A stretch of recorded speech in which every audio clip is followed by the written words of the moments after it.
नमस्कार दोस्तों, मैं ऋतिक नागर आप सभी का स्वागत करता हूं। प्रस्तुत है मेरी व्यंग कथा जिसका शीर्षक है पंचा मामा की बंदरिया। हमारे एक बहुत ही प्यारे मामा हैं जो कि स्वभाव से ही सहज, सरल, विनम्र, ईमानदार, कर्मठ, हंसमुख, मिलनशील, जुझारू और ना जाने क्या क्या है। उनके इन्हीं गुणों की वजह से आज वो एक बहुत बड़े धंधे का संचालन कर रहे हैं। हाल ही के दिनों में मामा एक बंदरिया खरीद कर लाए। आप कहेंगे खरीद कर लाने की क्या जरूरत? तो पहली बात तो ये कि मामा को मुफ्तखोरी बिल्कुल पसंद नहीं। वो कभी कोई मुफ्त की चीज घर पर नहीं लाते। कोई भी वस्तु दो ही शर्तों पर घर आती है, या तो रिश्वत देकर या फिर रिश्वत लेकर। और दूसरी बात यह कि यह कोई मामूली बंदरिया नहीं है, यह भी मामा की तरह अनेक गुणों से लबरेज है। मामा बताते हैं कि यह बंदरिया पूर्व जन्म में एक संवैधानिक प्रक्रिया थी जिसका नाम था पंचायत चुनाव। इसी वजह से मामा इसे प्रेम से पंचा कहकर पुकारते हैं। पंचा की एक खासियत यह भी है कि यह इतनी खूबसूरत है कि इसे देखकर कोई कह ही नहीं सकता कि एक बंदरिया है। पंचा जिससे भी एक बार अपनी अखियां लड़ा ले उसे दीवाना बना देती है, और वह भी इसके प्रेम में बंदरों की तरह उछलकूद करने लगता है और आखिरकार पूरा बंदर हो जाता है। मामा को जैसे ही इस मनमोहिनी बंदरिया के बारे में ज्ञात हुआ, वे तुरंत इसे खुद जाकर घर ले आए। वैसे पहले ऐसा नहीं था कि मामा को किसी वस्तु के लिए खुद कष्ट उठाना पड़े, पर मामा को अपने धंधे में एक बारगी तगड़ा झटका लगा था, जिसके कारण मामा ज्यादा सतर्क रहने लगे थे।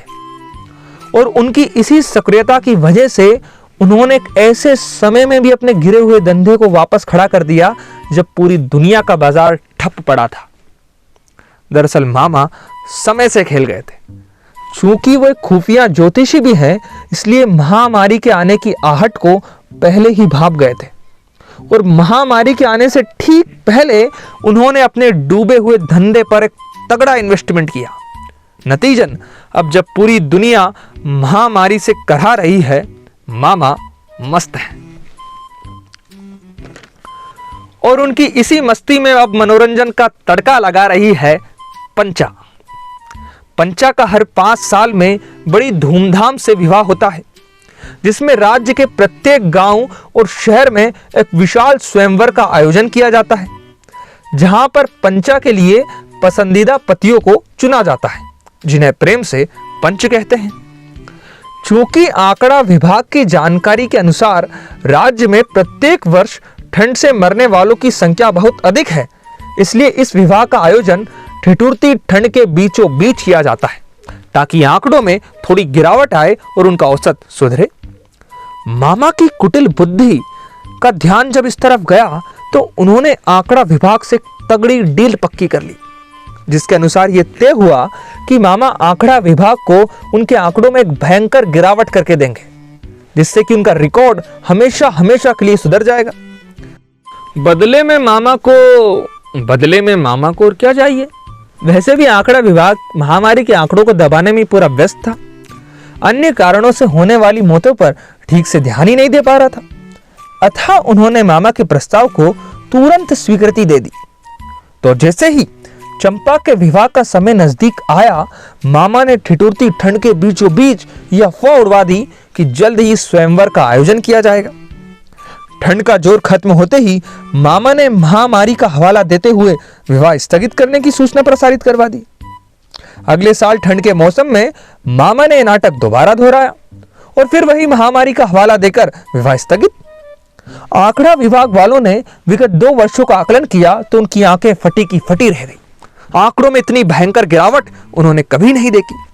खुशी के मारे उन्होंने मामा के चरण पकड़ लिए और पंचा को अपनी बाहों में भर लिया। मामा उनका पेट भर ही चुके थे, उन्होंने भी मामा को पेट भरने का निमंत्रण दे दिया। आंकड़ा विभाग वाले ये सोचकर फूले ना समा रहे थे कि इन 2 सालों में तो गिरावट आई है, अगले साल और गिरावट आएगी, क्योंकि अब विवाह भी तो होना है। गौरतलब कि इसी बीच मामा के पिताजी ने देश भर में और तो और महामारी के चरम पर भी अनेक राज्यों में बड़े बड़े विवाद संचालित करवा चुके थे, पर इस तरफ किसी का ध्यान ही नहीं गया, और ध्यान गया भी तो यह कहकर भटका दिया गया कि बाप बाप होता है। और तो और मामा ने भी इस बीच खुद अपने परिवार के लोगों का पुनर्विवाह करवाया, पर इस तरफ भी लोगों का ध्यान नहीं गया। वैसे ध्यान जाता भी तो वे मामा का क्या उखाड़ लेते। आखिरकार वक्त का पहिया फिर घूमा, फिर ठंड आई और फिर बंदर रूपी इंसानों की फौज दिल में पंचा को लिए मामा की तरफ देखने लगी। इस बार सबको विश्वास था कि मामा अब ऐसा वैसा कुछ नहीं करेंगे और सीधे पंचा के विवाह की तारीख घोषित कर देंगे। पूरा राज्य पंचा के विरह में व्याकुल था और मामा से उम्मीद लगाए बैठा था।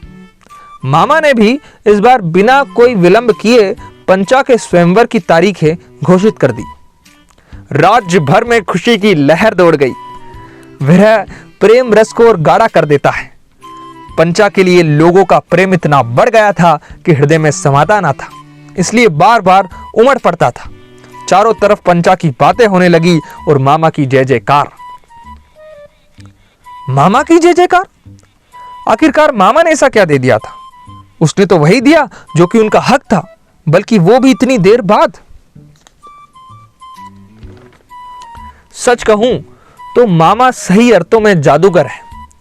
वे किसी प्यासे के हाथ से पानी छीन लेते हैं और फिर तब तक नहीं देते जब तक वो तड़पने नहीं लगता, और उसकी तड़प का स्तर जब वहां तक नहीं पहुंच जाता जहां तक पहुंचते पहुंचते वो ये भी भूल जाए कि कभी उसके हाथों में ही पानी था जो कि उससे छीन लिया गया।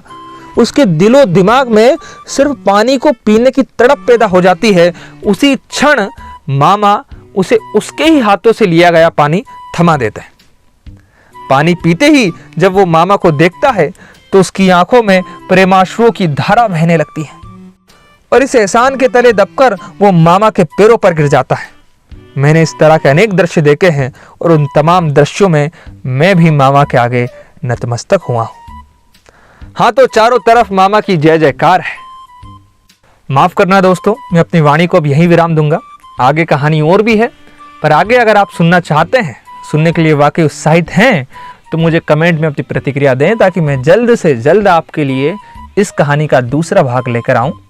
तब तक के लिए विदा लेता हूं। जल्द मुलाकात होगी पंचा के दूसरे भाग में। जय हिंद, जय भारत।